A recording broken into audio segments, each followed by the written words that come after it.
Olá, sejam bem-vindos a mais uma aula do componente curricular de língua portuguesa. Eu sou a professora Nara Aline Menezes e hoje nós iremos dar continuidade às nossas aulas de redação. Na aula passada nós trabalhamos uma temática e na aula de hoje nós trabalharemos uma outra temática. Por quê, professora? Porque é necessário que vocês produzam redações semanalmente para aperfeiçoar a técnica de vocês. Na nossa aula de hoje, eu trouxe uma análise de uma introdução e, primeiramente, nós iremos fazer uma análise do tema e dos textos motivadores. Então, vamos à nossa aula. Qual seria esse tema, né, professora? E aí, o tema de hoje seria como melhorar a segurança pública no Brasil. É sabido de todos que essa é uma temática que ela está constantemente nas mídias, ela é muito discutida pela sociedade. Então, é importante você compreender quais são os motivos que levam ao aumento da criminalidade, quais são os problemas da segurança pública no Brasil. E aí, na nossa primeira aula sobre segurança, nós iremos trabalhar a temática como melhorar a segurança pública no Brasil. Lembrando que essa nossa aula ela está disponível lá no livro A Prova Enem, o livro número 2, aquele livrinho da capinha vermelha, lá na página 56 e na página 57. Abram o livro de vocês, essa é a proposta número 2. Lembrando sempre que, antes de nós fazermos a leitura dos textos motivadores, é necessário que nós leiamos o tema da redação. Por quê? Porque antes de eu fazer a leitura dos textos motivadores, eu preciso saber qual é a minha intenção. Então, assim, eu vou lá na notinha de rodapé, faço uma leitura do meu tema, depois eu volto e faço a leitura dos textos motivacionais. Lembrando que essa é uma sugestão, não é obrigatório. Se você quiser, você pode fazer a leitura primeiro dos textos motivadores e depois você pode fazer a leitura do tema, como vem colocado lá na prova do Enem. Então, na primeira leitura, que é esse primeiro momento, nós iremos fazer a leitura do tema e nós temos aí: você deverá produzir um texto dissertativo, argumentativo, no qual discutirá o tema como melhorar a segurança pública no Brasil. Para desenvolver o seu texto, utilize os textos motivadores que compõem esta proposta, além de informações que você tenha adquirido ao longo de sua formação. Seu texto deverá ser escrito na norma padrão da língua portuguesa. Selecione, organize e relacione argumentos, articulando-os de forma coerente para defender o seu ponto de vista. Ao desenvolver o seu texto, elabore uma proposta de intervenção que respeite os direitos humanos. Ou seja, você vai desenvolver um texto dissertativo argumentativo pautado naquela nossa primeira aula, que são as 5 competências do Enem.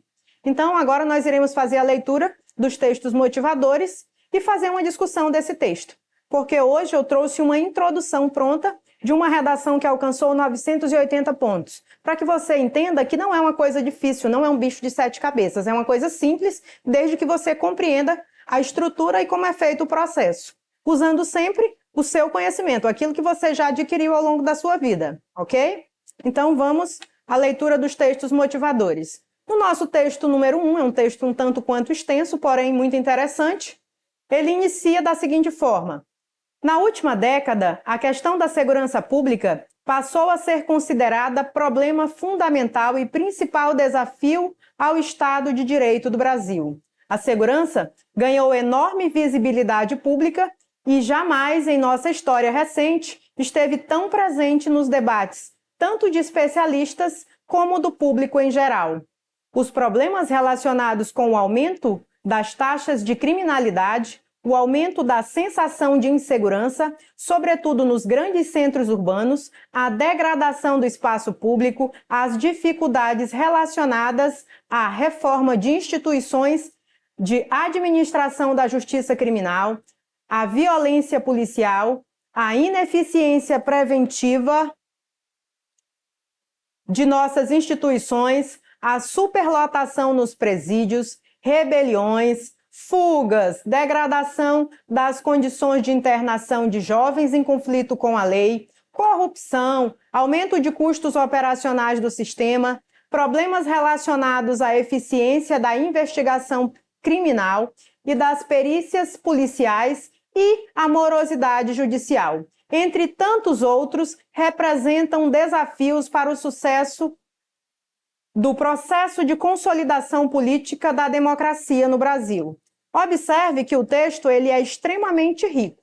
Se você for observar, você poderia utilizar alguns desses principais argumentos que foram colocados aqui dentro desse texto como base na sua redação. Você tem um leque de possibilidades. Observe que ele elenca até de forma assim exaustiva a quantidade de coisas que você poderia citar dentro da sua redação. E aí ele fala aqui da superlotação dos presídios, que todos já conhecemos, que é um problema recorrente, não somente no Brasil, como em grande parte do mundo. E se nós formos comparar a nossa população carcerária à população carcerária americana, que é considerada a maior de todos os tempos, eles também têm um problema. Apesar de terem uma estrutura maior do que a nossa e melhor, eles também têm problema com superlotação em presídios. E aí nós temos a questão das rebeliões e das fugas. Nós sabemos que o Brasil enfrenta uma estrutura das penitenciárias, elas são muito arcaicas, elas não recebem a manutenção necessária e é por isso que as rebeliões e as fugas são constantes, porque os prédios estão degradados e não há um investimento público voltado para este setor. Além disso, nós temos aí os jovens que estão em conflito com a lei. Então, assim, nós já temos um problema que antecede da superlotação nos presídios, que são os jovens que estão em conflito com a lei. E fora tudo isso, nós temos problemas com corrupção, que é um problema grave, não somente do Brasil, como da grande maioria, né, do nosso planeta, vamos dizer assim, que é o problema da corrupção. Sem contar também o aumento dos custos operacionais do sistema. Nós sabemos que um preso, hoje em dia, ele custa um valor altíssimo para os cofres públicos. Inclusive, ele custa até mais do que um aluno na rede pública. Então, assim, isso também já gera um problema e um custo. E, além disso, também o problema da eficácia da investigação criminal. São poucos os crimes que conseguem ter, assim, um fechamento, porque, na maior parte das vezes, a investigação ela não é concluída por falta de alguns equipamentos e provas necessárias para concluir aquele processo. Somando tudo isso, né, que temos outros problemas também, nós temos o problema da morosidade judicial, que é o problema da lei, que ela demora muito. Por exemplo, um caso para ser julgado, ele demora muito. Então, às vezes, se você tiver uma condição tanto quanto mediana, você consegue contratar um advogado e você vai responder o processo em liberdade, facilitando com isso que você se sinta sem punição, né? Eu não fui punido, eu estou aqui esperando a justiça fazer o papel dela, e aí eu me sinto tentado a cometer os mesmos crimes novamente, porque eu sei que eu não serei punido. E aí, somando a isso, vamos à leitura do texto 2. No texto 2, nós temos um estudo do Programa das Nações Unidas para o Desenvolvimento, PNUD, revelou que o Brasil, com 2,8% da população mundial, registrou 11% das mortes por arma de fogo no planeta em 2004. Se você for observar, é muita coisa, né, gente? 11% é um percentual altíssimo. Nós estamos falando de população mundial. Para especialistas, as diferenças regionais deveriam influir no tipo de combate à violência. As capitais e regiões metropolitanas ainda concentram a maior parte dos assassinatos, mas os índices apresentam queda nos últimos anos, graças a investimentos ainda insuficientes em programas como banco de dados, combate à impunidade e construção de prisões. Essas regiões são afetadas especialmente pelo tráfico de drogas. Então, assim, houve um investimento? Houve, porém insuficiente. Houve uma melhora? Também houve. Eles investiram em bancos de dados, aquelas câmeras de reconhecimento facial também, elas ajudam bastante. E também um combate à impunidade e a construção de outras prisões também é um dos fatores. E assim, não sei se vocês perceberam, mas as regiões mais afetadas são os grandes centros, né? Em que há uma aglomeração maior de pessoas. Vamos fazer a continuação desse texto. Nos últimos anos, o Brasil se tornou o segundo maior consumidor mundial e um dos maiores centros de movimentação de cocaína. Estima-se que o país consuma de 40 a 50 toneladas de drogas por ano, exportando mais ou menos a mesma quantidade. A Polícia Federal e as polícias estaduais apreendem apenas 15% de toda a cocaína que circula pelo território nacional. Os principais fornecedores do Brasil são a Bolívia, a Colômbia e o Peru. Então, assim, além de tudo isso, nós temos o problema do tráfico de drogas, porque nós temos aí aproximadamente de 40 a 50 toneladas de consumos por ano, e aí nós recebemos de onde essa droga? Da Bolívia, da Colômbia e do Peru, que são aqui próximos a nós, né? E apenas 15% dessa droga é apreendida pela Polícia Federal. Então, assim, é um outro problema, né, que ele tem uma proporção enorme que nós precisamos combater ainda. Continuando esse texto, que ele é um pouco extenso, interiorização. A partir de 1999, as regiões metropolitanas receberam a maior parte dos recursos para o combate à violência. Foram canalizados recursos federais e estaduais para o aparelhamento do sistema de segurança. Isso dificultou a ação da criminalidade organizada, que migrou para as áreas de menor risco, no interior dos estados. Observe aí que o tráfico ele resolveu migrar para o interior. Por quê? Porque como a segurança resolveu se equipar nos grandes centros, houve um investimento maior, o que aconteceu? Eles fugiram dos grandes centros por causa do aparelhamento e migraram para as regiões em que há uma menor fiscalização, vamos dizer assim. E aí fica mais fácil eles conduzirem esse tráfico. Vamos continuar. A taxa média de assassinato nas capitais caiu 45,7 para 36,6 e a cada 100 mil habitantes entre 1997 e 2007. Por outro lado, as ocorrências em municípios no interior subiram de 13,5 para 18,5 a cada 100 mil habitantes no mesmo período. Então, assim, se eu sei que o município é pequeno, não tem um aparato policial necessário, então, provavelmente, eu vou tirar aqui o foco do grande centro, né, que tem o maior número de pessoas, eu vou migrar para um local em que eu tenha mais liberdade para fazer essas operações, em que não haja tanta polícia e que não haja um aparelhamento da polícia, no caso, para fazer essa fiscalização. Eu preciso buscar meios para facilitar a minha vida, então, eu vou procurar os pequenos centros, os municípios, locais mais afastados, para continuar para dar continuidade ao tráfico, né? Porque é um dinheiro fácil, a pessoa que inicia nessa vida, provavelmente ela não vai querer largar tão fácil.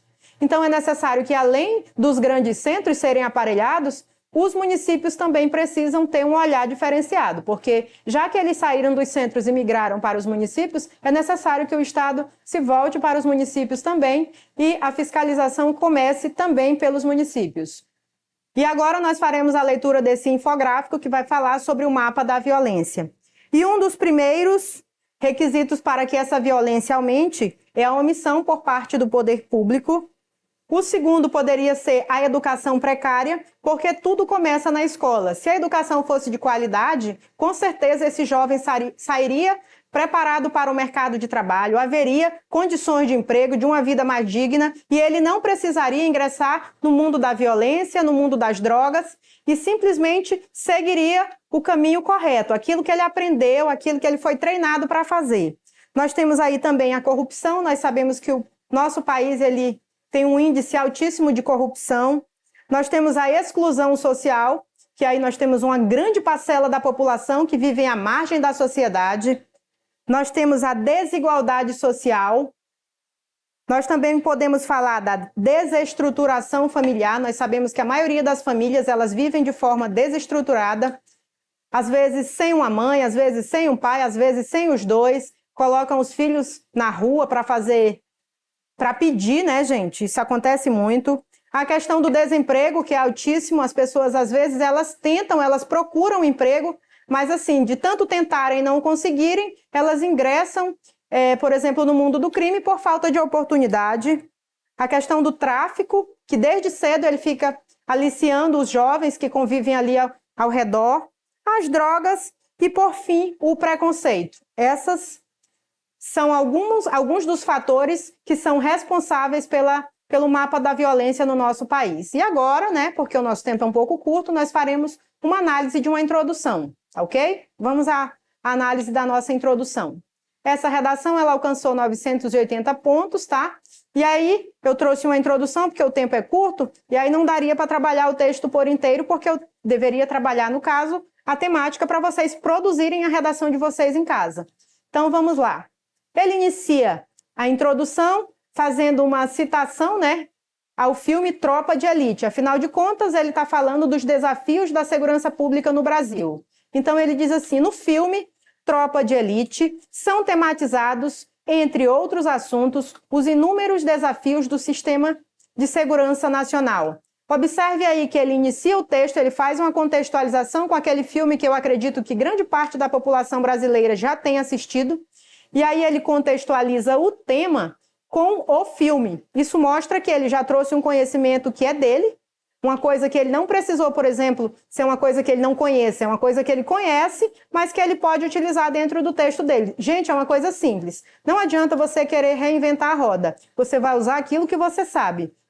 Aí ele continua. Fora da ficção, ele fez aí um comparativo. Eu trouxe uma ideia do filme e aí eu estou falando agora do Brasil. Fora da ficção, no Brasil, semelhante é a realidade. Visto que o pouco investimento no setor supracitado, qual é o setor supracitado, gente? O Sistema de Segurança Nacional. Observe que ele não repete o Sistema de Segurança Nacional. Ele fala do setor supracitado. Ou seja, ele utilizou um argumento, ele utilizou uma expressão aí para não utilizar a mesma expressão Sistema de Segurança Nacional para não se tornar repetitivo.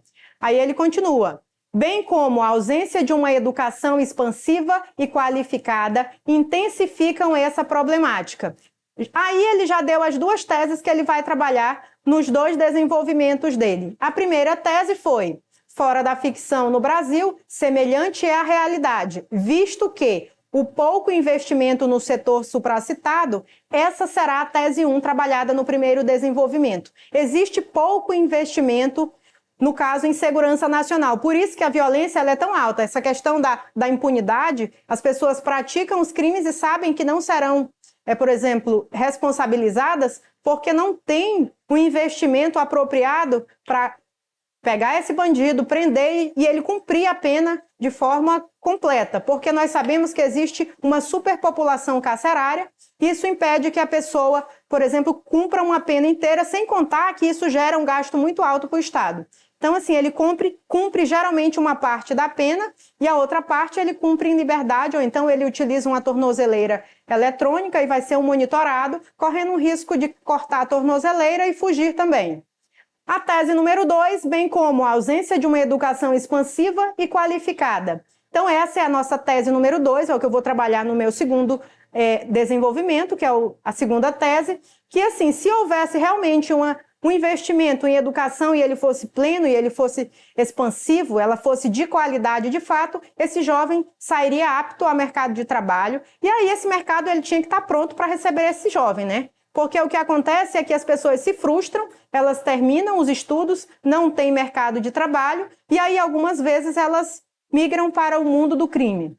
E aí, por último, ela diz, logo, cabe compreender os fatores a fim de reverter esse cenário. E aí ela fecha com chave de ouro, que ela faz um fechamento do parágrafo, e essa foi a introdução. Se você observar, ele não utilizou nenhuma palavra rebuscada, ele não fez assim nenhuma citação ou analogia, alguma coisa assim esdrúxula que ninguém conhece. É uma coisa simples, ele utilizou um filme que ele conhece, que cabe perfeitamente no tema, ele trouxe duas problemáticas que é conhecida de todos, e aí ele fez um fechamento do parágrafo. Se você observar, gente, não tem assim uma coisa de outro mundo, porque algumas pessoas têm um bloqueio na hora de fazer a escrita de um texto. Ai, professora, eu não sei escrever uma redação, eu não sei como começar. Assim, gente, não é difícil, né? Existem diversas formas de iniciar, mas se você não tiver, por exemplo, uma estrutura, se você não tiver o hábito da escrita, dificilmente você vai conseguir escrever um texto. É porque a prática vai fazer com que você aperfeiçoe. Então, você faz uma leitura, por exemplo, de uma introdução como essa, você já sabe que você pode iniciar fazendo uma citação de um filme, você pode fazer uma citação de um dado histórico, e aí você anexa a sua tese, a tese 1, a tese 2. Se você quiser utilizar 3 teses também, lembrando que o texto tem 30 linhas, então tem que respeitar essas 30 linhas. E aí, por último, você faz um fechamento do parágrafo, e aí no parágrafo seguinte você desenvolve, e aí desenvolve novamente, e aí depois você faz a sua conclusão. Se você começar a treinar, se você começar a escrever, você vai descobrir que isso não é difícil, isso é fácil. Mas é preciso que você treine. Porque se você não treinar, você nunca vai aprender. E aí o treino vai aperfeiçoar a sua técnica, e aí de tanto você ler as prontas e tentar fazer a sua, você vai descobrir que você vai se tornar um aluno nota 1000, aquele aluno que brilha, que tira a maior pontuação. E aí eu espero que vocês tenham gostado da nossa aula, eu espero que vocês tentem fazer uma redação com essa temática. E aí eu espero também que vocês reprisem as aulas anteriores, acessem as nossas plataformas e até a nossa próxima aula. Tchauzinho!